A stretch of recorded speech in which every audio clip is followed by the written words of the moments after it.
Assalamualaikum warahmatullahi wabarakatuh. Perkenalkan, nama saya Tirta Muharam dari jurusan Ilmu Hukum dan Kemasyarakatan, Prodi Pendidikan Pancasila dan Kewarganegaraan.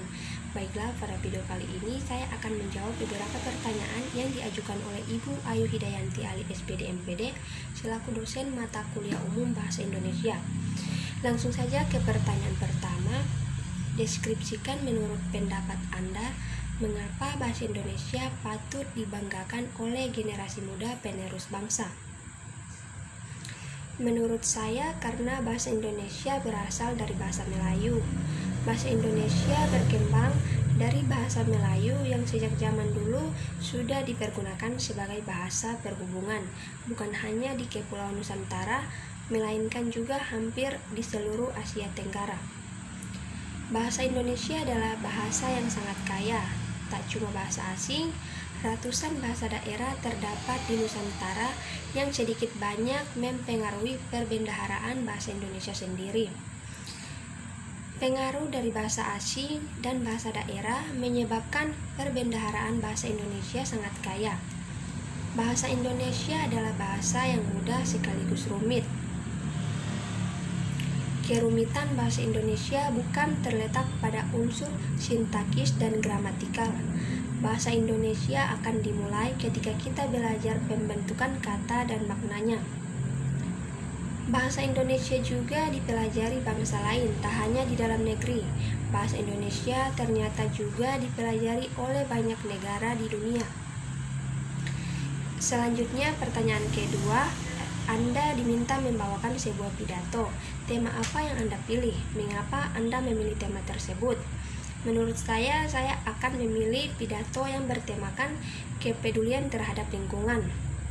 Karena dengan saling mengingatkan akan menjaga kebersihan, membuat banyak orang menyadari betapa pentingnya kebersihan lingkungan.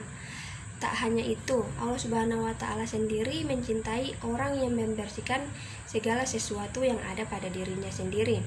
Maka marilah mulai menjaga demi terciptanya keselamatan dan kebersihan untuk diri kita ataupun orang lain. Pertanyaan ketiga, menurut Anda mengapa diksi seorang penulis bisa mempengaruhi perasaan pembacanya?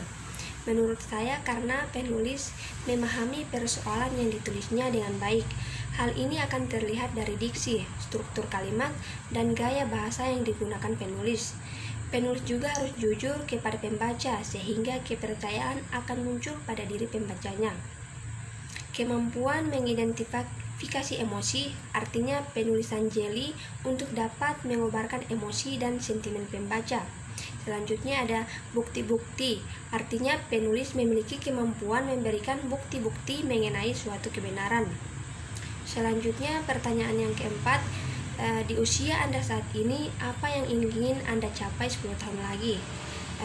Yang saya ingin capai, saya ingin pada saat usia itu saya sudah bisa hidup mandiri dan memiliki pekerjaan sehingga saya bisa membalas budi orang-orang terdekat saya, termasuk kedua orang tua saya.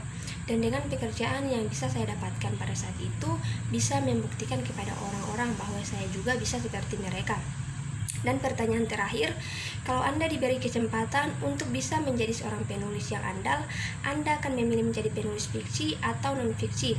Kalau dari saya pribadi, saya akan memilih menjadi penulis non-fiksi, karena untuk mengembangkan diri. Buku non-fiksi juga berkaitan dengan psikologi atau kesehatan dan gaya hidup manusia. Kita juga bisa meningkatkan kemampuan berpikir karena membuat diri bisa lebih berhayal. Baiklah, itu saja dari saya. Wassalamualaikum warahmatullahi wabarakatuh.